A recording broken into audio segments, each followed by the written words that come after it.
kemudian dalam kalimat yang lain seperti apa, bermakna apa. Nah, dari situ nanti kita bisa memahami bahwa kata ini maknanya ini, bukan A, bukan ini gitu ya. Jadi kita bisa tepat itu. Di situ artinya dia dalam konteks tafsir istilahnya dia berbeda.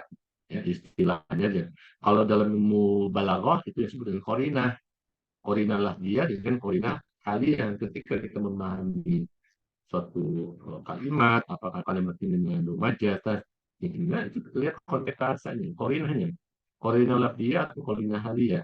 Ya, jadi beda istilahnya tapi maknanya sama. Ya, bedanya maknanya sama. Nah, kenapa perlu mengetahui asbabun nuzul? Jadi mengetahui keadaan pada saat ya perwahyuan itu turun bukan berarti kita membatasi makna ayat itu sendiri, bukan, tapi mengetahui asbabun nuzulnya untuk membantu pemahaman ayat-ayat tersebut secara benar dan tepat gitu. Jadi kita pahami gitu. Jadi ketika kita bisa memahami konteks ayatnya itu ya secara benar dan memperhatikan nuzulnya, maknanya akan tepat kita pahami, tidak menyesatkan orang lain atau kita sendiri tidak sesat, dan kalau kita sampaikan makna yang sesat itu juga jadi menyesatkan orang lain. Maka itulah penting kita mengetahui pendekatan kontekstual ini seperti itu. Jadi untuk menghindari dugaan makna ayat hanya pada konteks tertentu, karena makna tekstual ayat itu memang menunjukkan makna terbatas, ya. Padahal makna yang sebenarnya bukanlah sebatas apa yang dituju oleh tekstual ayatnya. Gitu. Makanya itulah, ya. Makanya di dalam kajian bahasa Al-Quran itu ada berdasarkan tekstual dan kontekstual gitu. Nanti kita lihat contoh bagaimana pemahaman secara kontekstual dan bagaimana pemahaman secara tekstualnya, ya. Ini contoh konkret ya. Ini perbedaannya zaman sahabat, masih zaman sahabat ya, belum jauh dari Nabi ini kan ya gitu. Jadi di ayat surat Al-Baqarah 158 ini perdebatan antara Urwah dan Zubair. Pendapat Urwah dibantah oleh Aisyah ya tentang ayat Baqarah 158 ini. Inna safa wal marwa min sya'rillah fala junaha faman hajjal baita wal umrah fala junaha alaihi yatafa bihima. Nah, di sini kan dikatakan fala junaha alaihi, tidak berdosa, tidak apa-apa ya untuk tawaf benar begitu kan. Jadi berdasarkan makna teks ayat ini karena ada fala junaha alaihi di atas, Urwah bin Zubair itu berpendapat bahwa tidak apa-apa bagi orang yang melakukan haji atau umrah sekalipun tidak melakukan sa'i antara Safa dan Marwah. Artinya sa'i itu tidak wajib. Itu pendapat Urwah gitu. Karena ada kata pada junah ini secara tekstual makna bangkitnya gitu. Tapi pendapat ini dibantah oleh Aisyah gitu. Karena tidak memperhatikan sebab turunnya ayat. Situasi dan kondisi pada masa itu menunjukkan bahwa orang-orang jahiliyah dahulu itu mengerjakan sa'i antara Safa dan Marwah, yang salah satu caranya adalah mengunjungi dua buah patung yang berada di Bukit Safa, dan juga Bukit Marwah dengan Nailah gitu kan. Jadi bukan hanya sekedar ini, tapi ini adalah orang zaman jahiliyah pun juga melakukan sa'i, tapi sa'i yang dilakukan oleh mereka untuk menemukan patung mereka, Tuhan mereka gitu kan, di Safa Nabi Isa, di Marwah itu Naila, jadi tujuannya begitu. Tapi di ayat ini ada yang min sya'airillah, bagian dari syiar Allah gitu kan. Jadi di bagian di syiar zikirnya, jadi makna kontekstualnya, jadi syai itu juga bagian dari proses ibadah haji dan umrah yang harus dilakukan. Jadi bagi mereka yang haji atau umrah tidak melakukan ibadah syai, itu haji dan umrah yang tidak sah. Kenapa? Karena syai itu bagiannya kan itu wajib di sini. Jadi bukan hanya sebatas fala junah alaihi, makna secara tekstual sini macamnya gitu kan. Nah, jadi bahasa Junahili itu menunjukkan bahwa di zaman jahiliyah pun juga mereka melakukan ibadah ikan sail, tapi tujuan mereka untuk menemui Tuhan mereka. Gitu kan? Nah ini lihat ini di zaman sahabat aja masih ada perbedaan pendapat, tapi pendapat Zubair ini tidak diterima oleh para sahabat, salah, ya tidak tepat segala macam. Nah, ya jadi seperti itu. Bisa terjadi kesalahan di dalam memahami makna ayat. Nah, kemudian dalam kajian tafsir para ulama berpendapat ada dua kaidah. Ada kaidah al-ibratu bi sabab, yaitu makna berdasarkan lafaz umumnya. La bukan berdasarkan sebab khususnya. Kemudian yang kedua, kaidah yang kedua al-ibratu bi sabab. makna itu berdasarkan sebab khususnya lah, bukan berdasarkan lafaz umumnya. Ya, nanti ada contohnya. Jadi artinya ada teks atau teks hadis maupun ayat, kita memahaminya itu maknanya berdasarkan lafaz umumnya, bukan berdasarkan sebab khususnya. Maksud sebab khususnya bisa jadi ayat itu ditujukan untuk orang tertentu dan bahkan bisa jadi menyebut orang tertentu. Tapi itu berlaku umum. Nah, begitu juga memang bisa jadi maknanya berdarah kepada sebab khususnya, bukan berdarah lepas. Sebab khususnya bisa jadi di dalam ayat itu ada pembatasan, dibatasi gitu. Itu sebab khususnya situ. Bukan kepada lafaz umum kita pakai kita sebab petikannya itu maksudnya. Nanti ada contohnya. Ya, kayak atas itu menunjukkan bahwa fokus pemahaman makna sangat penting sekali dan makna tersebut sangat berkaitan dengan lafaz dan sebab-sebab khususnya. Seperti misalnya contohnya gini. Al-ibrat bil bahwa maknanya itu berdasarkan lafaz umumnya, bukan berdasarkan sebab khususnya. Jadi berdasarkan kaidah pertama ini Ibnu Taimiyah berpendapat bahwa banyak ayat yang diturunkan berkenaan dengan kasus tertentu. Bahkan kadang-kadang menunjukkan pribadi seseorang. Kemudian ayat itu dipahami maknanya berlaku sebagai berlaku umum, gitu kan? Contohnya ayat Al-Maidah 49. وَلْيَحْكُمْ بَيْنَكُمْ بِمَا أَنزَلَ اللَّهُ وَلَا تَتَّبِعْ أَهْوَاءَ الْقَوْمِ وَأَحْذَرْكُمْ أَن يَفْتِنُوكُمْ عَنْ مَا أَنزَلَ اللَّهُ. Jadi di sini ya bahwa Nabi SAW diperintahkan oleh Allah SWT untuk berhukum. Jadi situasi dan kondisinya sebab khusus ya, itu berkaitan dengan masalah dua kabilah yang selalu bertengkar. Ya, dua kabilah yang selalu bertengkar sana segala macam. Kemudian Nabi berhukum terhadap dua kabilahnya dengan apa yang diturunkan Allah SWT. Allah tentunya adil segala macamnya, menciptakannya seperti itu. Jadi ayat ini bukan hanya sebab khususnya yaitu memecahkan dua kabilah yang selalu bertengkar, bukan, tapi juga berlaku umum. Ya, makanya dikatakan al-ibratu bi makna itu berdasarkan lafaz umumnya. Lafaz umumnya apa saja kamu bikin dalam berhukum masalah-masalah yang penting berdasarkan kitab Allah, bukan berdasarkan hawa nafsu, gitu kan? Dan harus diperhatikan dalam fitnah yang mereka timbulkan. Nah, itu maksudnya ibratu bil sabar. Nah, begitu juga misalnya al-ibratu bil khusus sabar. Para ulama yang berpegang pada kaidah kedua ini menekankan pentingnya sebuah analogi kias untuk menarik makna dari ayat-ayat yang memiliki latar belakang sebelumnya ya, dengan ketentuan apabila analogi tersebut memenuhi syarat-syaratnya gitu.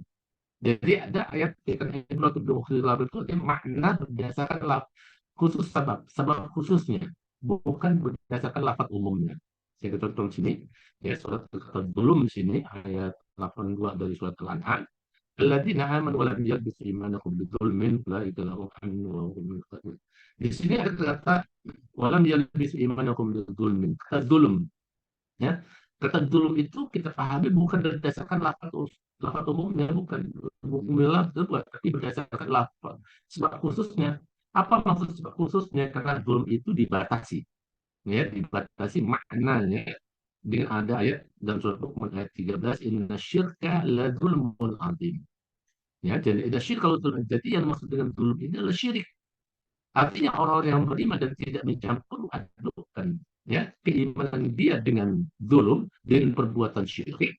Nah, itu tadi mereka akan mendapatkan ketenangan dan akan mendapatkannya gitu. Jadi zulum di sini bukan artinya menghina, memukul dalam bukan, tapi adalah syirik gitu kan. Jadi jangan dipahami makna umumnya sini walau jangan mencampur adakan keimanan kamu dengan perbuatan zolim misalnya gitu. Kamu menerjemahkan dengan perbuatan zolim itu memukul, berzina, minum, bukan bukan itu maksudnya ya.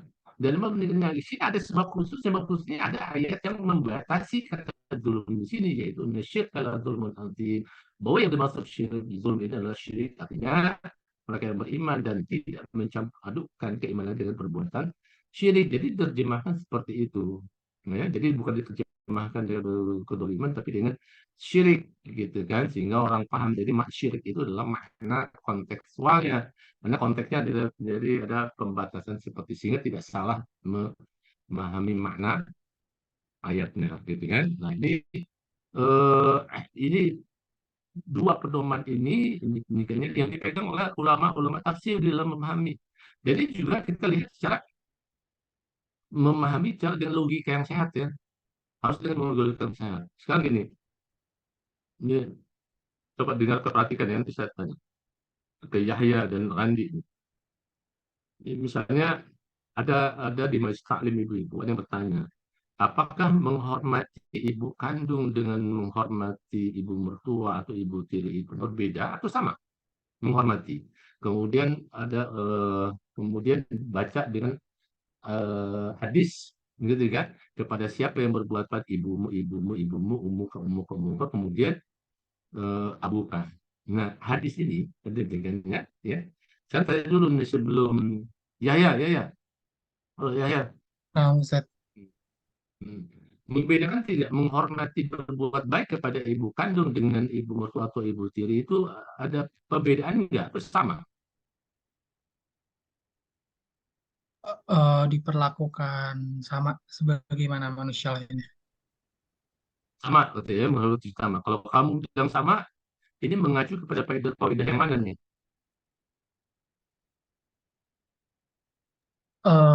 Lebih ke Hadis khusus tadi, sabab. hadis yang katakan umuka, umuka, umuka.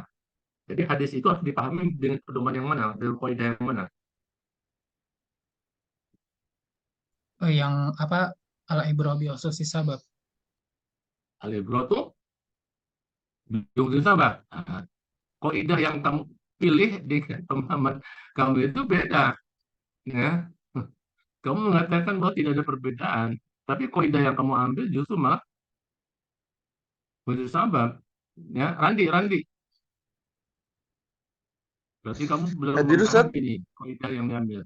Ya, sama tidak mau berbuat baik kepada ibu kandung dengan ibu tiri atau ibu mertua atau ibu lain tentunya. Sama aja sih Ustaz, Sama. sama harus Ya, berbuat tentunya. baik. Ah. Kemudian kaidah mana yang kamu, kalau Anda menyatakan sama, hadis Nabi katakan umuka bawa abuka, itu menurut kamu kaidah yang mana tuh? Hmm, al-abru bi khususi as-sabab la bi umumil lafad. Sama dengan berarti sama tuh dengan ya ya. Diana, halo Diana. Nah, Ustadz, Kalau menurut kamu gimana? Ya, berbuat baik pada ibu kandung dengan ibu tiri atau ibu mertua itu mana yang sama atau beda? sama Ustadz. Amna, kamu ngambil kaidah yang mana? Ada berkata sama berdasarkan kaidah apa? Al-Abroh. Mana? Ya, Yang hijau atau yang abu-abu? yang abu-abu Ustadz. Yang abu-abu. Makna berdasarkan lafaz umumnya, gitu ya. Nah, tadi ya. Jadi hati dan ya, memang betul secara logika kita tidak boleh membedakan antara ibu kandung, ibu mertua, ibu tiri dalam berbuat sama kita berbuat baik, ya. Yang kedua, artinya kita menggunakan kaidah yang abu-abu tadi apa yang dikatakan dia, nah, bukan yang hijau. Kalau yang hijau itu itu sabar. Ketika hari katakan umuka itu memang khusus sahabat ibu kandung tuh. Jadi ketika ada yang bertanya kepada Nabi, kepada siapa yang berbuat baik, Nabi katakan umuka, maksudnya memang kepada anak itu, kepada ibu kandung. Tetapi hadis ini dipahami maknanya berdasarkan berdasarkan lafaz umumnya. Lafaz umumnya apa? Umuka tadi. Lafaz umumnya umuka. Jadi umum itu kan mempunyai maknanya sudah luas, artinya tidak terbatas, ini kan nggak muka begitu kan. Ya, sebab nanti kalau kamu mengatakan sebab khususnya, kamu pahami dulu kamu nanti bisa jadi kamu berbeda. Nah, berbeda kan berarti bukan menyamakan, berarti kalau kamu pakai kaidah yang hijau berarti kamu bukan menyamakan tapi membedakan. Gitu. Nah, kalau membedakan nggak tepat secara logika, gitu. Ya. Sebab kalau Anda menggunakan berarti Anda memutuskan kepada ibu kandung aja, kepada ibu kandung. Padahal secara logika, ya, selalu sehat di dalam kehidupan berkeluarga, kita nggak boleh membedakan. Kalau kita membedakan kita bisa runyam tuh dengan pasangan kita itu, suami istri segala macam. Kenapa? Karena bisa jadi suami berbuat baik hanya kepada ibu kandungnya, kepada mertuanya enggak. Padahal mertuanya itulah ibu dari istrinya kan begitu. Begitu juga kebalikannya kan. Ya, anak dia kan berbuat baik pada ibu kandungnya, sementara ibu mertua enggak, padahal ibu mertuanya adalah ibu dari suaminya. Nah, itu menjadi runyam tuh, gitu kan. Jadi tidak ada perbedaan. Nah, tidak ada perbedaan itu, kaidah yang kita pakai sebenarnya mengarah kepada yang abu-abu ini. Makna berdasarkan lafaz umumnya. Mana lafaz umum, mana umum? Jadi yang disebut umum itu lafaz umum yang kita pakai, ya ibu kandung, ibu mertua, ibu tiri, gitu kan. Termasuk ibu tiri, misalnya kalau ada seseorang yang dilahirkan kemudian ibunya meninggal, ayah menikah lagi, nah itu kan anak itu kan diasuh oleh ibu tirinya, kan gitu. Apakah lantas tidak berbuat baik? Tidak juga, tetap sama berbuat baik juga, tidak ada perbedaan, gitu kan. Jadi jangan teman-teman, wah ini kan kamu bukan ibu kandung saya, kemudian kita langsung tidak mau berbuat baik pada dia gitu. Nah itu ya. Jadi seperti itu ya, di dalam memahami bukan hanya dengan logika yang melanggar, tapi juga logika juga. Makanya dalam Al-Quran itu ada disebut dengan dalil nakli dan dalil akli. Jadi berdasarkan dalil akli, nakli itu berdasarkan Quran dan hadis, tapi juga berdasarkan dalil akli untuk memahaminya, gitu kan? Jadi seperti itu. Nah, kemudian contoh lain nih, ya, contoh lain yang berkaitan kontekstual. Jadi ada pengawasan pada sebuah konteks juga sangat membantu untuk menghindari pemahaman makna yang menyimpang dari sebuah ayat. Atau kalau pemahaman ayat hanya sekedar memperhatikan satu kata atau satu kalimat, itu akan menyebabkan makna yang sebenarnya. Contoh kasus seperti terjadi pada ayat fitnah. Nah, ayat fitnah ini saya yakin Anda juga nggak tahu nih karena sudah puluhan tahun sebelumnya ya terjadi. Ya, jatuhnya ini ayat kita ini di apa dilakukan oleh seorang politisi Belanda, ya, seorang politisi Belanda yang memang benci dengan Islamnya. Isu dengan Islamnya mau dalam dalik. Dia benci dengan Islam sehingga dia selalu membuat bahwa Islam itu radikal dan macam seperti itu. Kemudian dia ingin membuat film dan kebenaran dia menemukan ada seorang produser film yang bisa membiayai film segala macam. Kemudian tertulislah ayat-ayat fitnah. Ya. Nah, apa yang terjadi di ayat fitnah ini dibantah oleh Quraisy dengan pendekatan kontekstual. Ya, belum dibantah melalui pendekatan konteks dalam menjelaskan makna ayat. Ayat yang mana? Ayat yang ini. Anda lihat sini. Faidah lagi dikatakan surat Muhammad ayat 4. Wa idza laqitumul ladzina kafaru fadarbil riqab hatta idza akhadtuhum fashadul wathaq fa imma minna ba'du wa mimma fida hatta taddu al-harbu awzaraha. Nah, kalimat yang dibacakan di dalam film itu hanya separuh sampai darbul riqab. Faidah laqitumul ladzina kafaru fadarbil riqab. Hanya ini aja udah berhenti. Kemudian darbul riqab itu diterjemahkan ke dalam bahasa Inggris itu bloodbath. Bloodbath itu banjir darah. Ya, dalam banjir darah ini ingin menggambarkan banjir darah akibat pemenggalan sekian banyak kepala yang diperintahkan. Jadi pemahaman ini disertai dengan penayangan seorang tawanan yang berbaju merah sedang mengalami pemenggalan kepala. Selanjutnya yang sangat mengherankan adalah bahwa yang dibaca dan diterjemahkan hanya sepenggal ayat saja, bukan seluruh ayat. Maksudnya sepenggal ayat itu hanya sampai pada berdoa. Jika kamu berjumpa orang-orang kafir, makanya bunuhlah, banjir darah gitu maksudnya gitu ya. Jadi lanjutan ayat tidak dibaca atau diterjemahkan, padahal ia berkaitan sangat erat dengan penggalan yang lalu. Jadi ayat kelima disebut dengan konteks bahasa. Konteks bahasa kita lihat sini di akhir kalimatnya sini ada ayat-ayat hatta al-harbu sampai peperangan itu meletakkan segala macam peralatannya itu. Maksudnya itu artinya perang selesai. Artinya apa? Ayat ini dalam konteks peperangan. Gitu kan? Jadi dalam konteks peperangan, umat Islam menginginkannya ketika bertemu dengan orang kafir itu patut berikop. Kata dar berikop ini rokobah leher. Jadi yang diperintah itu bukan mati membunuh, lumpuhkan dia. Gitu. Ada dar pukul tangkuknya, pukul lehernya. Jadi bukan dibunuh. Jadi kalau dalam konteks dilihat konteks bahasanya dar berikop itu seperti Anda melihat dalam dunia film, kan ada tuh kalau dipukul tangkuknya itu dipingsan kan begitu. Nah, jadi seperti itu. Jadi melumpuhkan. Kalau dulu kan masih face to face ya. Ketika perang itu adalah secara langsung berhadapan gitu, bukan dengan senjata. Ya, bukan dengan senjata. Jadi ayat ini tidak dibaca secara utuhan, tapi terjemahannya juga salah gitu kan. Jadi ini dia memahami makna ayat yang salah dan juga memotong-motong ayat nih. Ya, orang yang nggak tidak tahu sangkanya benar aja nih. Yang tidak tahu bahasa Arab itu sangkanya benar gitu kan. Padahal ini dalam situasi peperangan. Kalau dalam sisi peperangan Allah masih membenarkan kita mengumpulkan. Kalau dalam peradaban pendidikan, tapi sekarang kan senjata, pakai senjata. Mereka pakai senjata, kita pakai senjata. Kalau pakai senjata, kalau berikut bukan hanya melumpuhkan, gitu. Kalau hanya melumpuhkan itu kita seperti misalnya polisi menangkap maling misalnya, kemudian ditembak, yang ditembak itu kakinya, itu benar melumpuhkan tuh, bukan melumpuhkan. Tapi dalam konteks peperangan, kalau kita melumpuhkan seperti itu, ya, ya kita bisa ditembak nanti. Kalau bukan kan kita nggak bisa tembuk mereka, kakinya yang kita tembak, kita yang kena ketembak gitu loh. Mereka juga megang senjata gitu kan. Jadi di sini jadi lihat situasi dan kondisinya perang seperti apa gitu kan. Nah, ini juga ya. Jadi mereka ini berusaha untuk menjelekkan Islam. Ya, bahwa Islam itu agama yang radikal, keras, intoleran. Sampai sekarang itu mereka seperti itu gitu. Tapi uniknya dan alhamdulillahnya produser yang membantu pencipta ayat film ini, ayat-ayat fitnah ini, alhamdulillah sekarang sudah masuk Islam.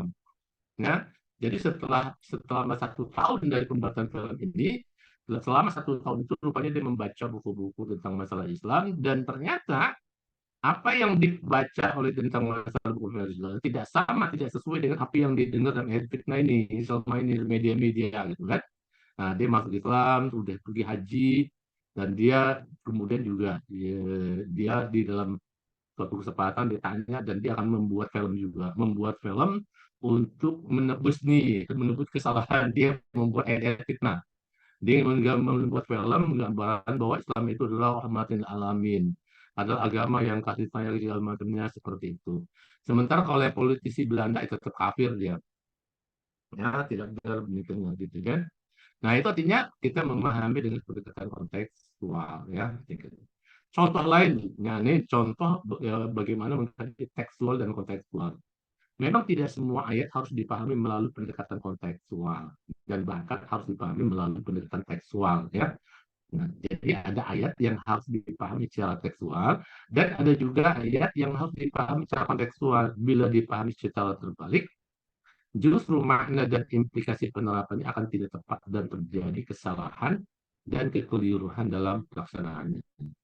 Ya, nah ini ada saya kasih contoh, ada 2 ayat secara kontekstual. Ya. Ayat yang pertama di sini surat Al-Baqarah 115, walillahi masyriq wal maghrib, fa inna ma tuwallu fatama wajhullah innallaha wasi'un alim.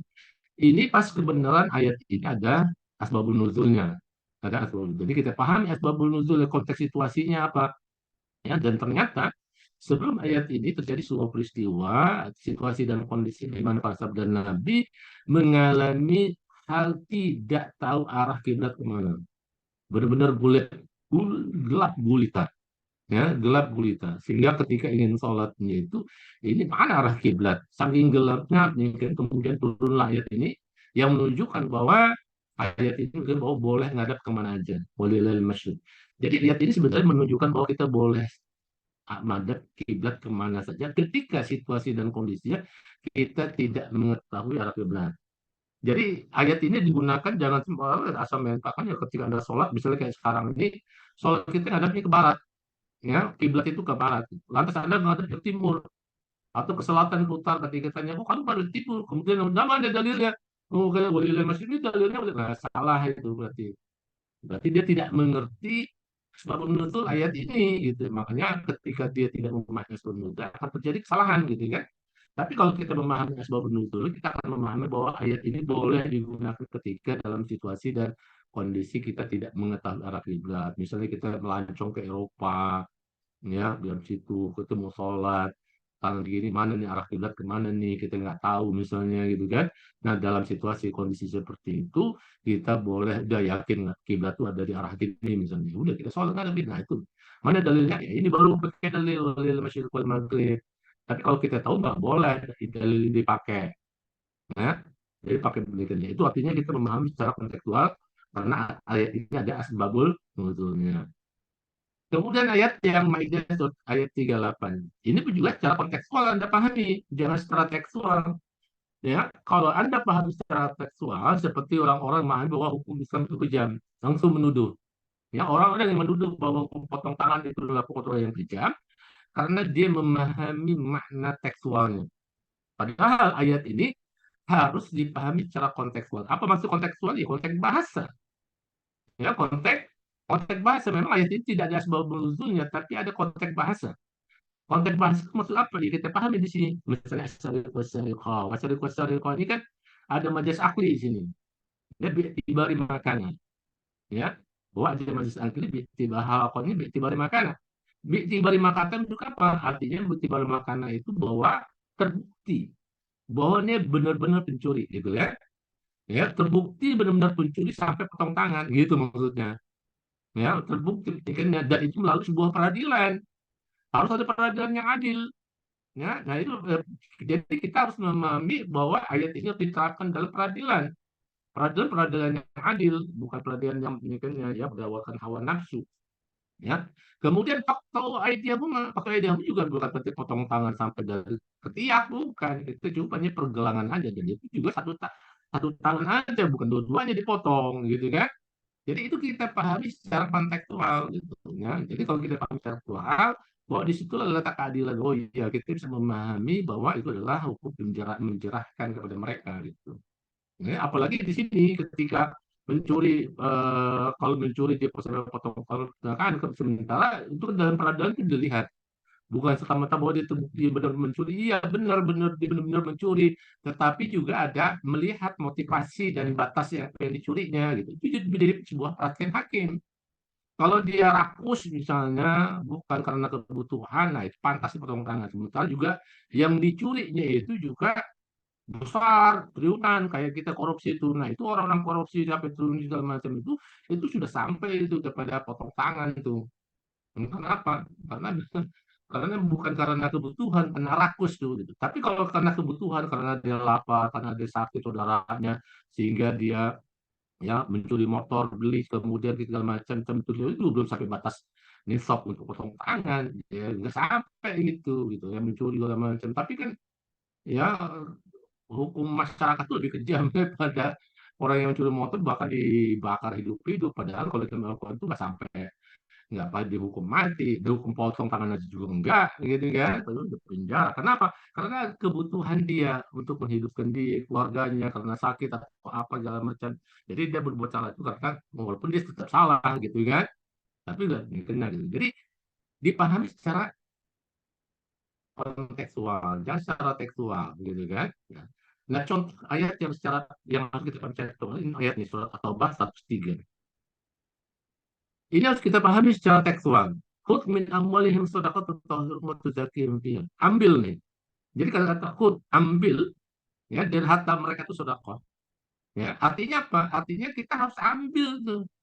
Jangan nunggu. Nah, selama ini kan itu contohnya zakat fitrah misalnya. Zakat fitrah itu kan selama ini nunggu.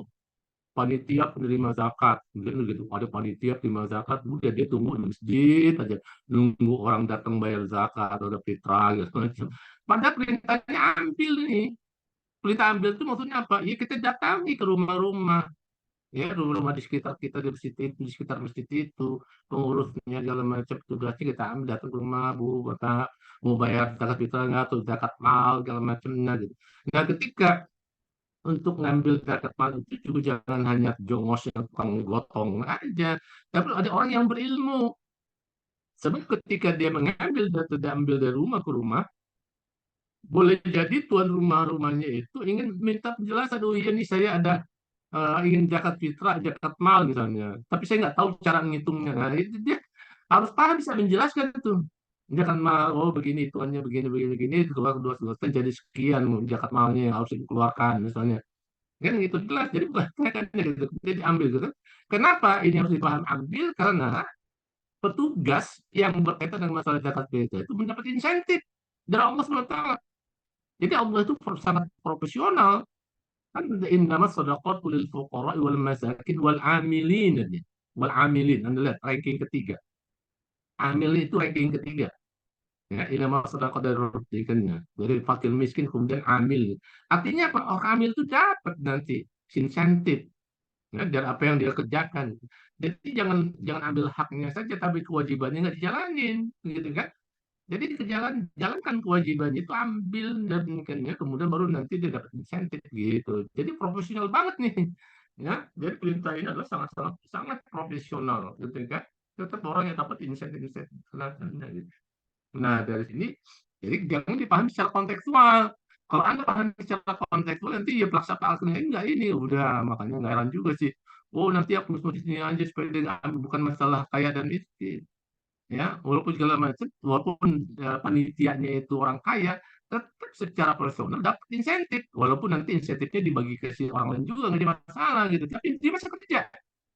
Ya, jangan berarti kan oh, diambil aja dah yang kaya segala macamnya, dia nanti nggak ngambil tuh, bukan masalah dia ngambil segala macam, tapi masalahnya orang kaya itu ada kesempatan nggak mau kerja. Nah, itu dia sibuk dengan kerjaannya, bukan sebagai ambilannya namanya aja, gitu kan? Namanya aja, kemudian nanti belakangan dia dapat, kemudian dapat itu bukan masalah itunya, gitu kan? Jadi ada timbal balik kerja dan dapat insentif. Itulah yang diinginkan Allah SWT di dalam ya, personal untuk mengerjakan kewajiban zakat. Jadi ini dipublish secara tekstual. Nah, ini contoh ya bagaimana sikap ulama tafsir dalam mana kontekstual. Ulama tafsir. Saya lanjutkan nanti belakang aja saya jawab. Kemudian ulama usul fikih. Ya, bagaimana ulama usul fikih terhadap makna kontekstual. Jadi ada Abdullah bin Umar Al-Baidawi, usul fikih adalah pengetahuan tentang dalil-dalil fikih ya. Secara global, cara mengistimbat, menarik kesimpulan hukum dari dalil-dalil itu dan tentang hal ehwal pelaku istimbat. Jadi contohnya seperti ini, aqimus shalah. Jadi perintah yang terdapat dalam ayat tersebut menunjukkan hukumnya wajib. Sehingga dapat diambil kesimpulan bahwa sholat hukumnya wajib. Jadi begitu. Jadi istimbatnya seperti itu, ya. Jadi sini akimu sholat, jadi akimu, ya. Akimu itu perintah dan perintah itu menunjukkan wajib. Berarti apa yang diperintahkan dia hukumnya jadi wajib. Itu maksudnya begitu kesimpulannya. Ya, karena perintah perintah itu menunjukkan wajib sehingga apa yang diperintahkan yaitu sholat hukumnya juga menjadi wajib. Jadi itu cara mengambil istimbat seperti itu dalam usul fikih. Sekarang lihat, mengambil kesimpulan dari suatu ungkapan atau perkataan yang merupakan sebuah dalil adalah sebuah pemahaman terhadap makna kontekstual, bukan kepada makna lafadznya. Sekalipun untuk memahami makna kontekstualnya diperlukan pemahaman makna lafadznya. Ya.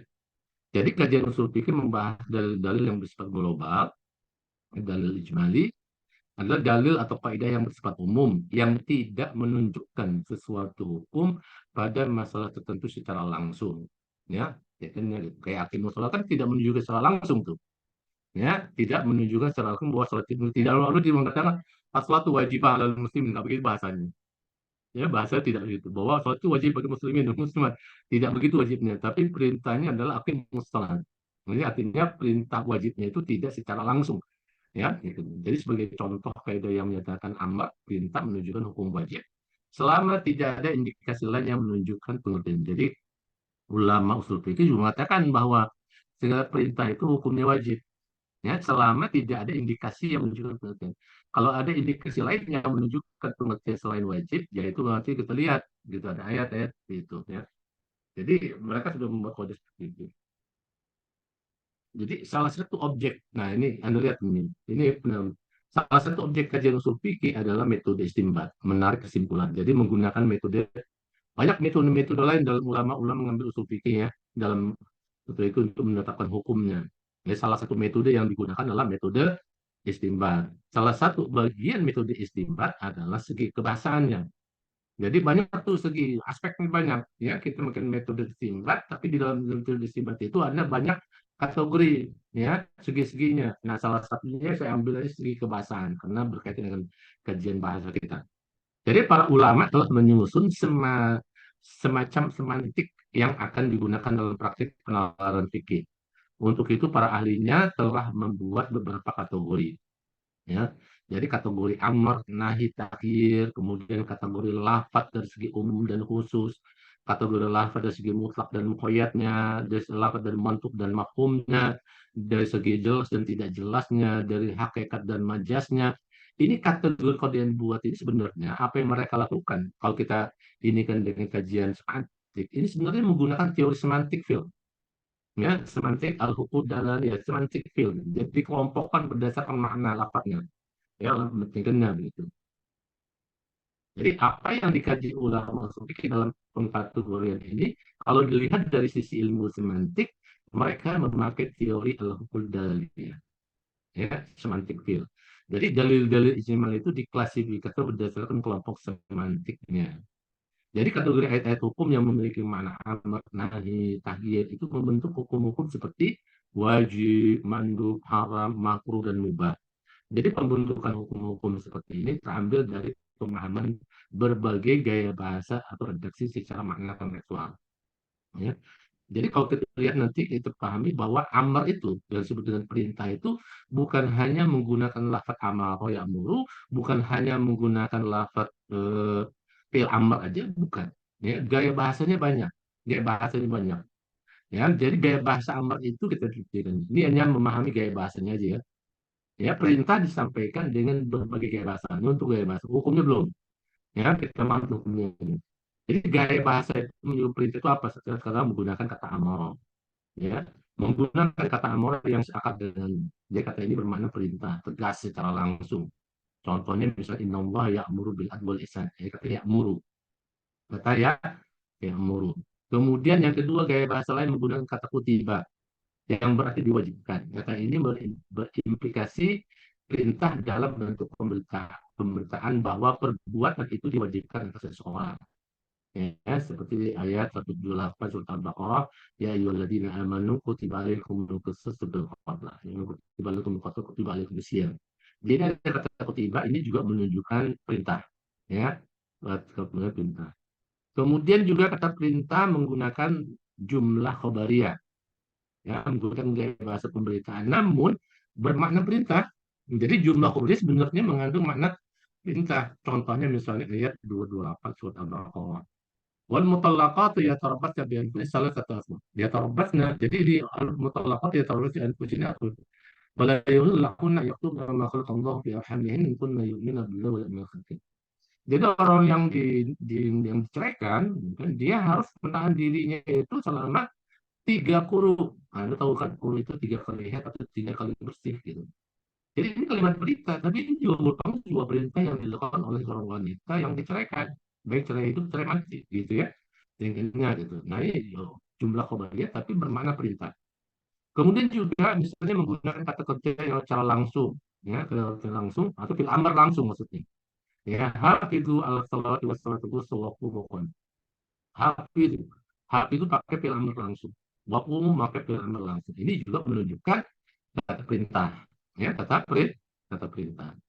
Kemudian menggunakan kata kerja mudhari, ya, benar sekarang mendatang yang disertai di dalam amar ya, Anda sudah paham tuh di dalam konteks kerjaan majzum dulu dan kan dalam ilmu balaghah juga yang ketika Anda belajar tolabi gitu kan, yaitu amar. Nah, itu juga sih digunakan untuk mudhari. Memayakdu, naka takum, walyufu, tuturahum, walyufu, bil baitil adi. Jadi ada lihat yakdu. Rukni dalam amar. Ini juga yuk adalah al mudhari yang perhatikannya. Nah, ini juga bermakna perintah. Ya, bermakna perintah. Kemudian bermakna perintah juga menggunakan kata farad. Ya, yang berarti wajib. Mewajibkan kata ini mengindikasikan bahwa yang diwajibkan itu adalah sebuah perintah. Qad alimna ma faradna alaihim abdawud fi azwajihim ma malakat aymanuhum. Nah, sini ada faradna, sesuatu yang diwajibkan itu berarti nanti sudah merupakan sebuah perintah.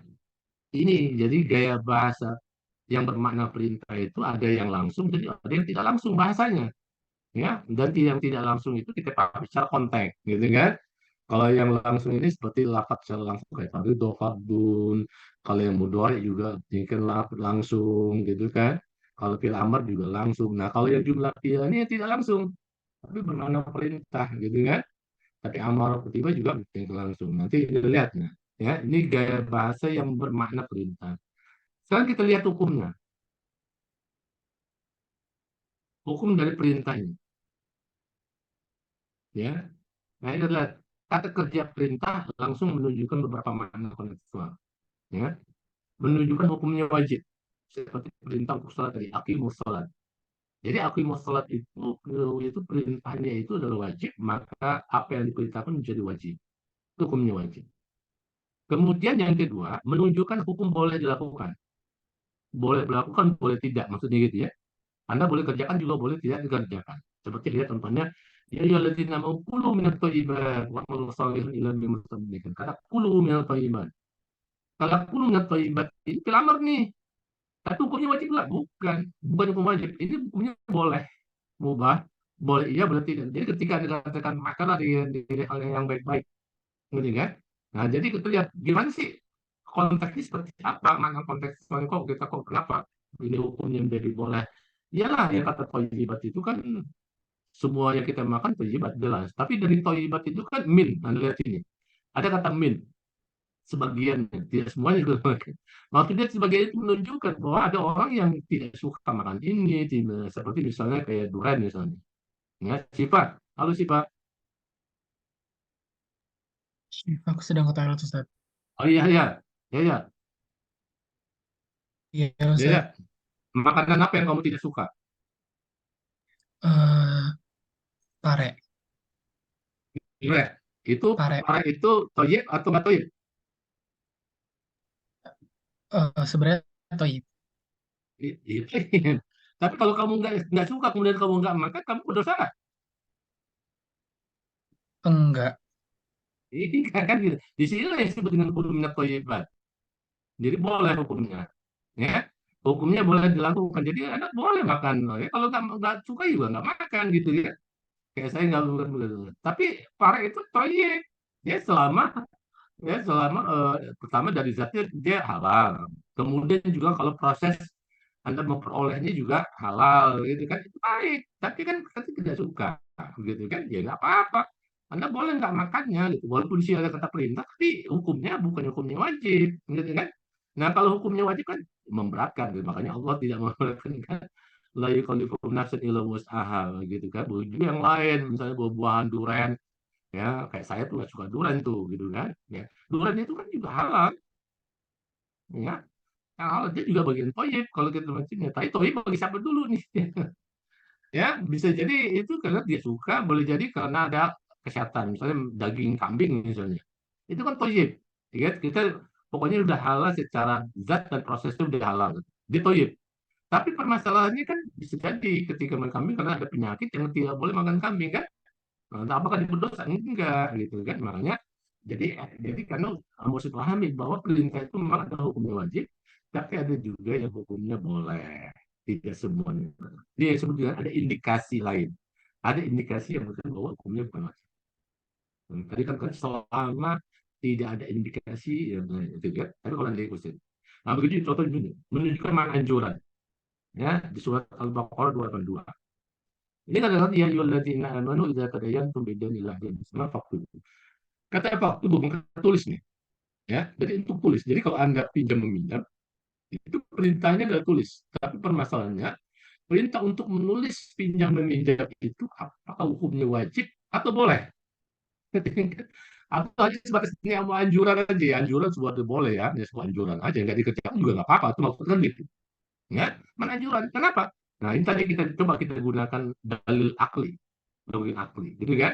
Kenapa kok waktu boleh perintah bermakna anjuran? Iyalah, katanya sebagai sebuah anjuran aja, bukan suatu kewajiban yang harus kita tulis. Ya kalau kita pinjamnya cuma 10.000 atau misalnya 100.000 ya nggak perlu pakai tulis lah. Ya, kalau misalnya si Pak pinjam uang ke Yahya 10.000, apakah pakai tulis tuh? Bukan dulu, ditulis dulu, terus pinjam hari ini, si Pak segala macam pinjam 10.000. Kan nggak juga kalau itu nggak tahu pentingnya. Inti di dalam pinjam meminjam itu adalah kepercayaan. Selama kita percaya, ya nggak usah ditulis lah, gitu kan? Apalagi kecil, yang dipinjam kecil 10.000, kalau ditanya lupa, ya nggak apa-apa lah, sedekah lah, kan gitu kan? Jadi yang ditulis itu seperti apa anjuran yang ditulis seperti apa? Kalau pinjamannya itu besar, 500 juta misalnya, benar kan? Pinjam 500 juta ya harus ditulis. Itu anjurannya harus ditulis. Kenapa? Itu kalau nanti ditanya untuk dikembalikan, ditanya orang nggak pernah pinjam. Nah ini ada bukti nih, gitu. Ada bukti bahwa dulu kamu pernah pinjam macamnya kan gitu. Nggak bisa ngelak. Jadi anjuran ini adalah konteks Tapi kalau yang tidak besar dan kamu percaya, walaupun 1 juta misalnya, pinjam 1 juta, ya saya percaya karena dia juga nanti akan kembalikan, ya nggak usah ditulis gitu, nggak usah ditulis pakai kertas segala macam, apalagi bermaterai. Gitu. Makanya hukum Islam itu tidak sulit, tidak memberatkan orang, gitu kan? Jadi walaupun di sini pakai fi'il amar, tapi hukumnya bukan wajib ya, hukumnya merupakan suatu anjuran, boleh dilakukan juga boleh tidak, gitu kan? Itu yang menunjukkan bahwa. Nah, begitu juga ini menunjukkan makna yang berindikasi untuk melemahkan. Nah, ini di dalam balaghah ada nih. Kajian ini dalam balaghah. Ini yang sering berkata in kuntum fi raibin mimma nazzalna ini faktu bisuratin. Ada faktu. Jadi faktu bisuratin ini fil amarnya adalah untuk menunjukkan kelemahan yang diajak, yang disuruh membuat surat. Jadi untuk melemahkan bahwa ketika kita suruh ini pasti tidak bisa. Nah, ketika kita suruh dia tidak bisa mengerjakan, itu sama aja dengan melemahkan dia, gitu. Bukan melemahkan dia. Begitu juga yang menghina di sini. Duk innaka antal aziz, duk bikin rasakan ini dua ejekan. Jadi dalam kajian balaghah yang disebut dengan amar ya, yang tolabi itu, insyaallah tolabi ini yang nah amar misalnya, nah ini bisa gitu kan. Ini juga melemahkan belakang ini juga artinya bukan wajib. Ya boleh-boleh saja ketika ada orang segala macam, ya kita boleh dia melemahkan kawan dia karena dia jengkel segala macamnya gitu kan. Begitu juga menghina, bukan menghinaannya boleh tidak, bukan, artinya kita boleh melakukan bermakna ejekan menghina, tapi dengan bahasa yang santun, bukan menghina segala macamnya gitu kan. Duk dikenal gitu ya. Jadi hukum-hukumnya seperti itu. Dan kemudian apa yang dikaji oleh para ulama usul fikih itu menunjukkan adanya perhatian terhadap makna kontekstual. Jadi kalau kita lihat tadi kajian-kajian khususnya contoh yang saya katakan amar itu sebenarnya terhadap makna kontekstual dari pemakaian kata, kalimat, atau gaya bahasa ketika akan mengambil kesimpulan hukum atau kesimpulan implikasi hukum dari teks ayat tadi, gitu kan? Itu kan sebenarnya memahami makna kontekstualnya, hubungan kata dengan kata, hubungan situasi dengan kondisinya, gitu kan? Jadi implikasi hukum maksudnya adalah keadaan yang terlibat, apa-apa yang termasuk dan tersimpul dalam satu pernyataan tapi tidak dinyatakan. Ya, jadi tersembunyi, makanya kita lihat konteksnya apa. Contohnya misalnya sebagai contoh implikasi hukum itu adalah ya kajian ulama usul fikih itu tentang lafaz mutlak dan muqayyad. Ada lafaz mutlak dan muqayyad ini. Misalnya ya lafaz umum dan lafaz terbatas. Ini contohnya misalnya. Ya, kedua model lafaz ini mutlak muqayyad dipahami apa adanya apabila masing-masing berdiri tanpa ada hubungan antara yang satu dengan lainnya. Contohnya misalnya yang mutlak, ya. Walladzina yatawaffawna minkum wa yadharuna azwajan yatarabbasna bi anfusihim arba'ata ashhur. Di sini kata azwajan, ya. Jadi kata azwajan ini lafaz mutlaknya yang kita pakai. Yang kita pahami adalah lafaz mutlaknya. Karena tidak membedakan apakah wanita yang ditinggal mati suaminya sudah digauli oleh suaminya atau belum, ya. Dengan kata lain, kata azwaj bermakna semua istri yang ditinggal mati suaminya tanpa melihat konteks keadaan sang istri, apakah si istri sudah bercampur dengan suami atau belum, gitu kan? Jadi lihat lafaz umumnya nih dari azwaj, gitu kan? Itu maksudnya mutlak, ya, artinya mutlak. Kemudian yang muqayyad nih, contoh muqayyadnya seperti ini. Hurimat alaikumul maitatu wad-damu wa lahmul khinzir. Kata dam maksudnya, kata dam. Kata dam ini dalam ayat ini bermakna mutlak, semua darah, baik yang mengalir maupun yang masih tertinggal dalam daging sembelihan. Tetapi kata dam ini dari ayat bermakna muqayyad, bermakna muqayyad. Kalau yang surat Al-Maidah ini mutlak, tapi muqayyad di surat Al-An'am ini makna dam itu sudah muqayyad, sudah dibatasi.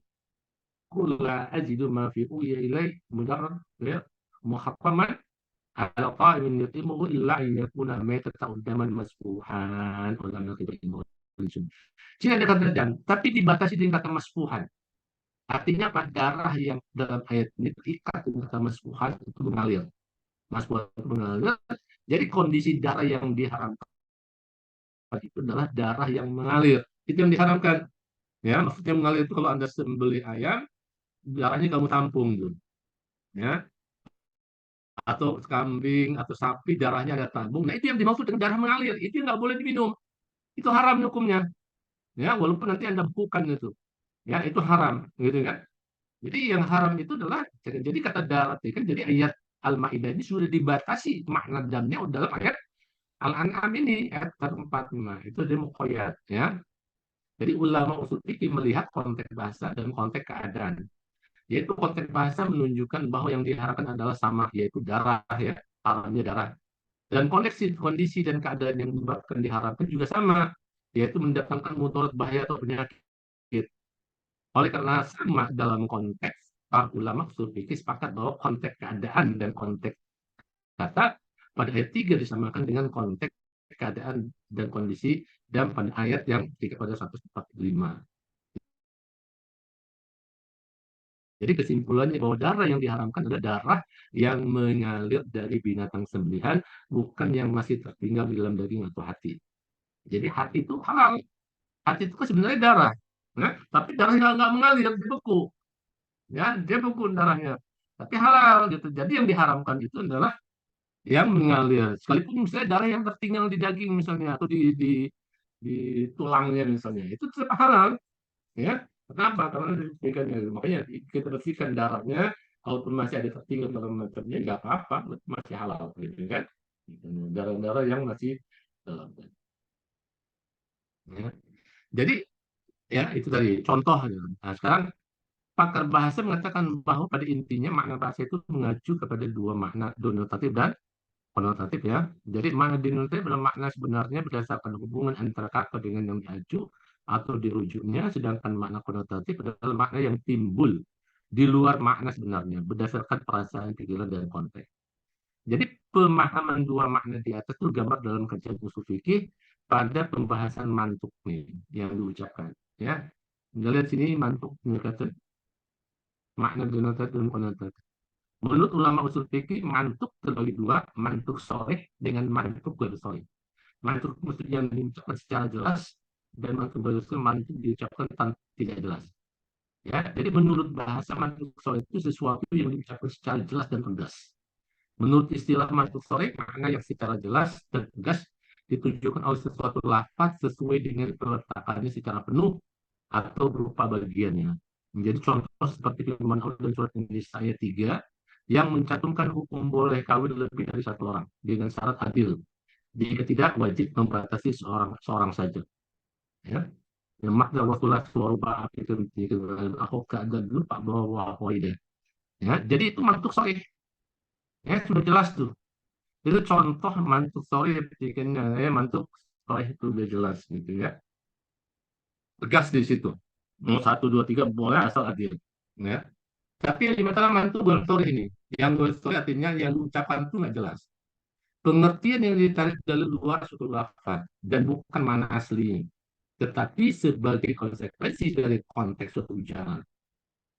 Nah, yang berstory itu bagi tiga nih, mantuk berstory terbagi menjadi 3 bagian. Yang pertama adalah ima, yaitu makna penunjukan. Suatu pengertian yang bukan ditunjukkan langsung oleh lafaz. Jadi maknanya kita secara langsung, tetapi melalui pengertian logisnya. Nah, sini pengertian logisnya dalil akli. Ya, karena menyebutkan suatu hukum langsung setelah menyebutkan suatu sifat atau peristiwa.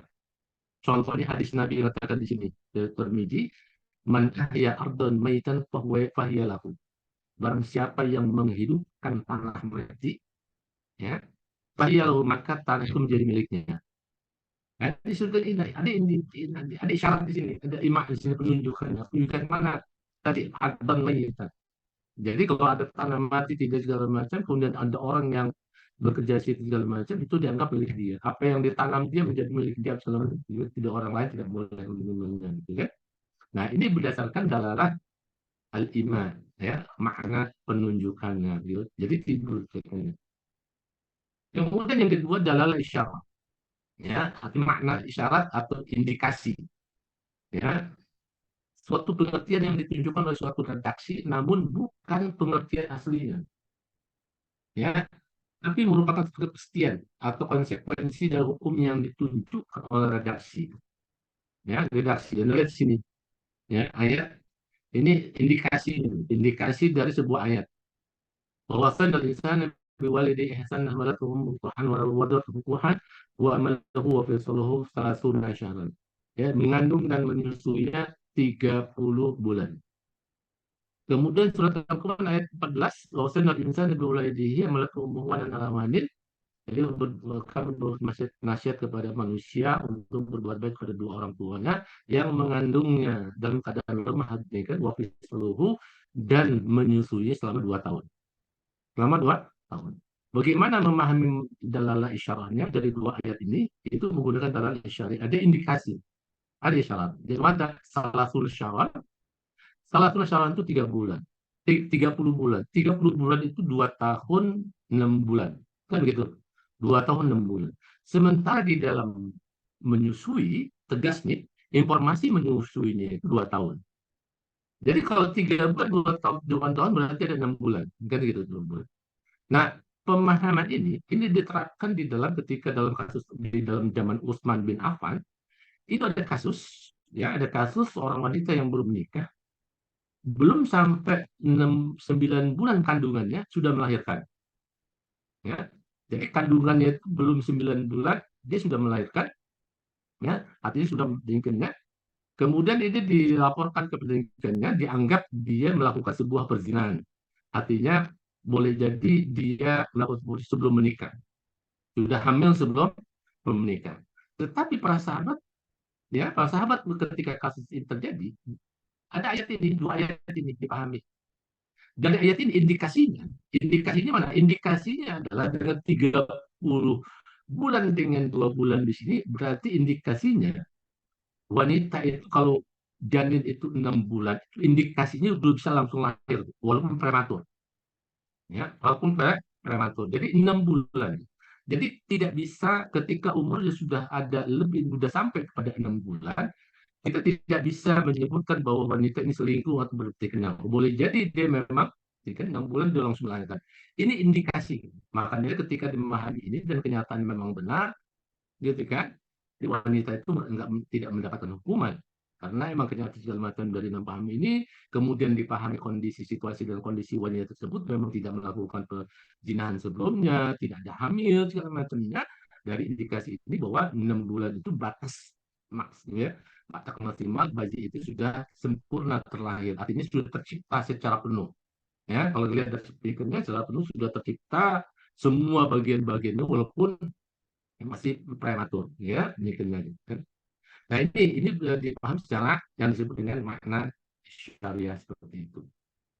Kemudian yang ketiga, itu sebetulnya dalalah al-iqtida, makna pelurusan.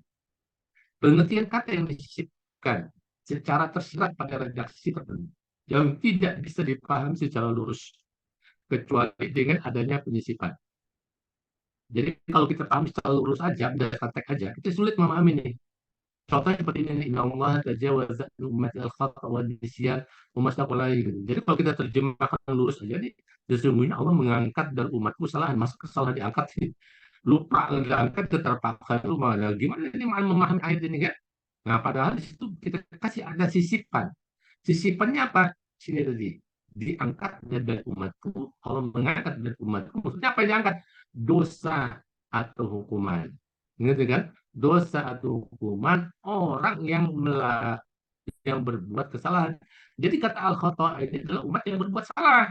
Umatku yang berbuat salah. Jadi yang diangkat itu adalah dosa atau hukumannya dan umat saya yang berbuat salah karena apa? Nah, di sini ini karena apa? Karena semuanya menggunakan kata waw nih.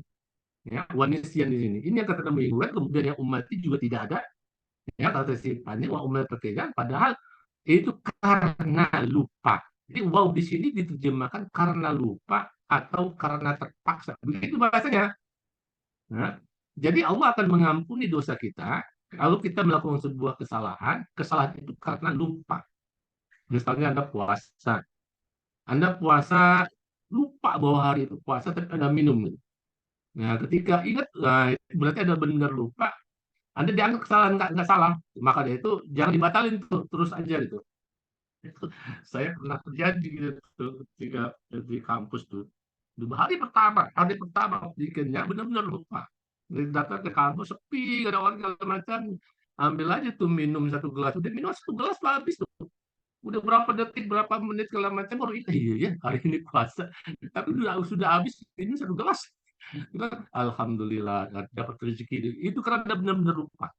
Nah, kalau kondisi benar-benar lupa seperti itu, Allah mengampuni dosa kita, mikirnya mengangkat, terus aja puasa, nggak batal, gitu kan? Tidak batal kalau tapi kalau pas ingat kemudian minum, nah itu baru batal, gitu kan? Udah pas meneguk minum, lupa, oh iya puasa, tapi tetap aja teguk minum, nah itu baru batal gitu. Karena sudah ingat gitu kan. Tapi kalau tidak ingat sama sekali, ya kan, begitu juga ketika melakukan sholat, lupa, gitu kan. Nggak apa-apa kalaupun sudah lewat waktunya, tetap aja Anda harus mengerjakan sholat itu, gitu ya. Misalnya seperti itu. Atau karena terpaksa, ya terpaksa karena dipaksa, diancam, kalau nggak diancam dibunuh segala macam, nah gitu kan. Jadi kalau dipaksa seperti itu, Allah memaafkan kesalahan kita, gitu. Nah, ini artinya apa? Dalalnya yang artinya ayat ini, ayat hadis ini tidak kita sorry ini tidak tegas gitu. Ya, pemahamannya tidak jelas, tapi ini beginilah bahasanya gitu. Di sinilah kita perlu memahami bahasa lihat cara bersorry. Nah, itu bersorry pemahaman dengan apa? Kita perlu melihat ada pelurusan dalalah tidak namanya memahami secara ya gitu ya. So, susah nih memahaminya tadi itu. Nah, ini contoh gitu. Jadi artinya apa? Artinya ulama tafsir dan ulama sufi itu juga menggunakan pendekatan kontekstual walaupun tidak semua ayat ya. Berarti harus ada konteksnya secara tekstual. Kemudian juga ketika ngambil hukum ada yang secara tegas, tapi juga ada hukum-hukum yang tersembunyi yang harus dipahami secara kontekstual hukumnya apa. Ya, maka dari itu salah satu syarat yang wajib dipenuhi oleh ulama tafsir dan ulama sufi itu adalah menguasai bahasa itu mutlak, ya menguasai bahasa secara penuh mutlak gitu, nggak ada toleran di situ, ya tidak ada toleransi di dalam kalau Anda ingin mengambil hukum dari sebuah segala macam gitu. Coba kalau tidak menguasai bahasa Arab secara mutlak, dia bisa jadi mengambil hukum yang salah gitu. Ketika mengambil hukum yang salah, dia berdasarkan orang lain gitu. Itu bahaya, bukan hanya sesat untuk dirinya, tapi juga menyesatkan orang lain. Karena apa? Karena dia mengambil hukum, menetapkan hukum yang salah. Ya, selesai ini ya, artinya alhamdulillah kita selesai pembahasan kita berkenaan dengan masalah. Jadi di bab 8 ini sengaja saya mengambil contoh ulama fikih tafsir supaya Anda mengerti gitu. Jadi ilmu dalalah itu sangat penting sekali pemahamannya untuk bagaimana kita memahami sebuah ungkapan secara benar dan tepat. Gitu. Jangan salah. Apa langkah-langkah yang kita apa yang harus kita pahami untuk memahami dengan benar seperti itu, gitu ya. Dan samping diksi-diksinya juga pentingnya. Jadi kalau yang penting eh, kalau kita lihat ulama tafsir, tidak ada satu ulama pun yang mengklaim tafsirnya itu yang paling benar, nggak ada. Selalu katakan wallahu a'lam bishawab. Ya, tapi semua ulama tafsir itu menggunakan ilmu-ilmu yang membantu. Jadi ada ilmu yang membantu pemahaman makna dari ayat itu. Ya, salah satunya ilmu asbabun nuzul, ilmu mansukh wa mansukh, di samping ilmu bahasa Arab ya, membaca secara penuh, tapi juga ada ilmu-ilmu yang harus pahami, gitu. Termasuk juga sejarah, termasuk juga banyak sih ilmu-ilmu yang harus kita pahami untuk membantu kita menafsirkan Al-Quran seperti itu. Bukan hanya sudah bahasa secara sederhana, langsung Anda sudah langsung memahami makna. Nah, itu yang tidak diharapkan, justru akan salah ya. Jadi kalau semua tafsir itu selama tidak keluar dari logika yang sehat, ya boleh-boleh saja Anda memahami tafsir seperti itu, menjelaskan tafsir seperti itu, menafsirkan ayat seperti itu. Tapi kalau sudah keluar dari logika yang sehat, nah itu kita bisa tolak. Oh, ini secara logika nggak benar. Jadi kita tolak. Ya, ya secara logika nggak benar. Logika. Setiap bahasa itu ada logikanya, setiap situasi dan kondisi juga ada logikanya yang bisa. Allah sudah mengajarkan semua manusia, ya dari mana ayatnya? Kalau insan wa'allamahul bayan, allamahul bayan, dan Allah mengajarkan manusia al-bayan. Al-bayan itu maknanya adalah al-mantiq as-sahih, al-hujjah salimah, logika yang sangat dan argumentasi yang valid. Jadi setelah logika yang sehat dan argumentasi juga secara logika itu bisa diterima. Kan, tapi kalau sudah menyalahi logika yang sehat, logika yang macam, itu kan, nah itu sudah benar. Seperti misalnya gini, dalam pernikahan mut'ah itu kawin kontrak. Jadi kan ada hadis kalau Anda kawin kontrak sekali nanti dapat pahala sekian. Kalau kawin kontrak 2 kali dapat sekian. Nah, itu kan secara logika kan gimana dia mengakunya bahwa itu bahwa benar? Gimana dengan gimana itu ada hadis seperti itu kan menyalahi logika ya. Jadi kalau kamu kawin kontrak sampai 7 kali, wah dapatkan pahala, dapatkan surga. Dari kontrak gitu, justru telah melakukan kontrak itu ada menyengsarakan wanita, menzolimi wanita. Gimana dibilangkan dapat pahala? Kan gitu logikanya. Ya. Jadi secara logika sehat itu kita bisa menyadari atau dengan yang bersih kita bisa melihat bahwa ini benar, ini salah, nggak masuk logika segala macam. Semua orang Allah ajarkan itu, cuman manusia ada yang tidak mau menggunakan akal sehatnya, ya.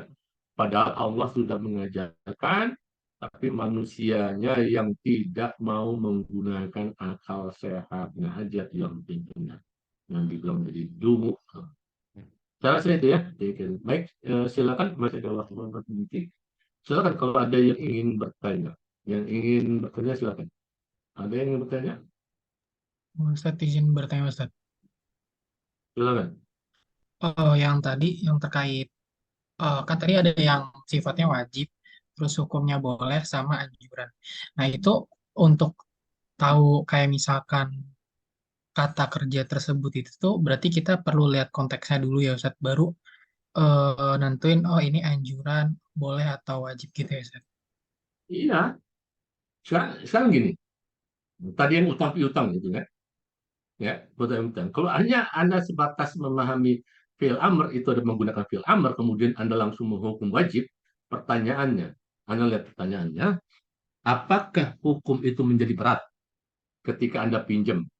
Anda pinjam 10 ribu di tengah jalan, dia dong buat ongkos, tak dulu, tulis dulu. Kan itu artinya, masih sih hukum Islam itu mudah gitu loh. Tidak memberatkan orang, kan gitu. Secara logika kan kita bisa lihat tuh. Gitu kan? Kalau itu itu yang dilakukan oleh umat Islam, itu banyak nanti orang yang nggak mau masuk Islam. Jadi berat, masa cuma pinjam 500, pinjam dong atau 5 ribu nih buat ongkos subtikennya atau 10 ribu lah subtikennya gitu. Kita kasih pinjam. Nah dulu tulis dulu nih kertas. Ya kan nggak logis tuh. Secara akal sehat kan masa sih sampai begitu amat sih gitu. Jadi secara kontekstual kayak nalu kita, perasaan kita dalam bersosial itu kan juga kita bisa rasakan gitu kan. Gitu kan. Kalau dipahami itu hukumnya wajib kan memberatkan orang. Ya, memberatkan orang. Begitu juga tadi makanan kulum atau ibadah. Kalau kata kulum atau kul yaitu dalam wajib, makanan itu bagian segala macam itu diwajibkan. Maka, well, artinya wajib kan gitu. Kalau kita tidak makan kan dosa. Kan gitu ya. Ya, itu kan gitu. Hukumnya kan gitu. Kalau dihukumnya wajib, kalau kita tidak makan, kita dosa. Nah, gimana kalau ada orang yang nggak suka buah-buahan tertentu, daging tertentu, kita nggak mau makan, apakah lantas kita dosa? Gitu kan? Kan gitu. Nah, begitu gitu, waduh, bahaya sekali ya kita nggak makan ikan. Ada orang yang nggak suka makan ikan kan? Ikan gitu. Oh, ketika makan ikan buatan, aduh, dosa saya ini kalau nggak makan ikan. Maksud kita makan cuma kan itu kan memberatkan gitu kan, itu kan memberatkan. Jadi iya kita pahami secara konteks, kemudian juga logika saya kita pahami gitu, pemahaman seperti itu gitu. Hukum Islam itu sesuatu hukum yang tidak memberatkan orang lain. Makanya katakan la yukallifullahu nafsan illa wus'aha, gitu kan. Allah tidak memberatkan kecuali ke atas kemampuannya aja. Itu maknanya luas banget tuh, bukan hanya soal tingkatnya dalam perbuatan segala macamnya gitu. Ya, jadi secara konteks, jadi bukan hanya sebatas kita paham bahwa fil amr itu hukumnya wajib, tidak. Makanya tadi ada katakan hukumnya jika amr itu wajib selama tidak ada indikasi lain. Nah, indikasi lain itu apa? Ya tadi pemahaman bahwa gitu kan ada banyak orang yang tidak bisa makan ini, banyak orang yang tidak bisa makan macam-macam ini segala macamnya, kan begitu. Bahkan ada orang yang fobia tuh, fobia kerupuk, ya. Ada kerupuk aja ketika di kerupuk langsung kabur tuh, lari takut dia. Padahal dengan kerupuk. Anda tahu nggak siapa tuh fobia untuk bintang film silat itu? si Wes, siapa tuh si bintang film yang Women Right itu dalam macamnya. Dia kan bintang film action itu, segala macamnya gitu. Dia punya fobia kerupuk gitu. Jadi ketika dia lagi ngomong, tiba-tiba ada orang yang bawa kerupuk di depan dia kabur. Kan, kalau kita kan aneh, kan aneh deh lihat kerupuk segala macamnya. Hanya kerupuk takut dengan kerupuk bola. Takutnya karena apa? Dulu mungkin terjadi peristiwa apa-apa gitu. Nah itu kan kayak gitu kan. Atau apakah dikatakan bahwa dia nanti haram karena nggak makan kerupuk? Belum kan baik nih, gitu kan. Atas kalau kita ada dia makan dosa atau segala macam kan nggak juga gitu. Secara logika kan nggak begitu pemahamannya. Ya. Jadi itu ya. Jadi kita pahami secara itu. Makanya di dalam Islam itu juga ada yang disebut dengan ad-dalilul nakli dengan ada dalil akli. Itu yang kita pakai. Dalil nakal itu maksudnya berdasarkan Quran dan hadis. Dalil akli berdasarkan logika yang sehat dan benar hati nurani yang benar. Jadi itu yang harus kita pakai gitu kan. Jadi ketika menerima segala macam, kita pahami logika. Ketika ada orang yang mengatakan, lihat banyak tuh logika-logika, banyak kalau Anda lihat banyak buku-buku mengatakan bahwa kadang-kadang kita bingung juga kok. Oh, misalnya ulama-ulama sekaliber misalnya Abu Hanifah misalnya. Ada yang mengatakan dia melakukan ini. Kalau secara logis, masa sih gitu sih? Masa sih ulama sekaliber ini bisa melakukan begini? Nah, kayak gitu kita bisa tanyakan itu. Itu bisa jadi hoax gitu ya. Logika-logika seperti itu ulama-ulama macam masa sih begini-begini gitu. Jadi itu ya, jadi kita bisa memahami seperti itu logika. Baik, ada lagi yang ditanyakan?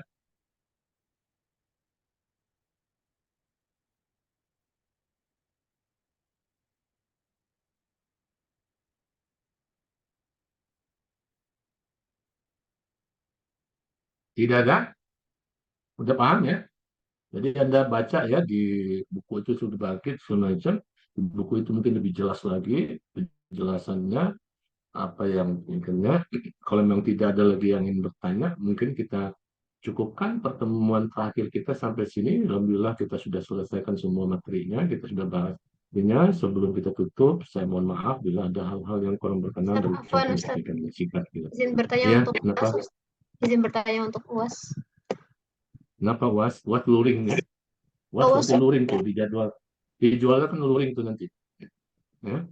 Itu dari Udah dapat jadwalnya belum? Udah Ustaz. Udah ya, luring tuh Anda bikinnya. Untuk Terus materinya kenapa? dari awal atau dari setelah UTS Ya, Ustaz? semuanya lah dibaca lah. Oke. Baik Ustaz, syukur. Ya, semuanya kamu baca. Baik, kalau tidak ada lagi kita tutup membaca alhamdulillah. Alhamdulillah. Saya mandiri. Assalamualaikum. Insyaallah, syukur Ustaz.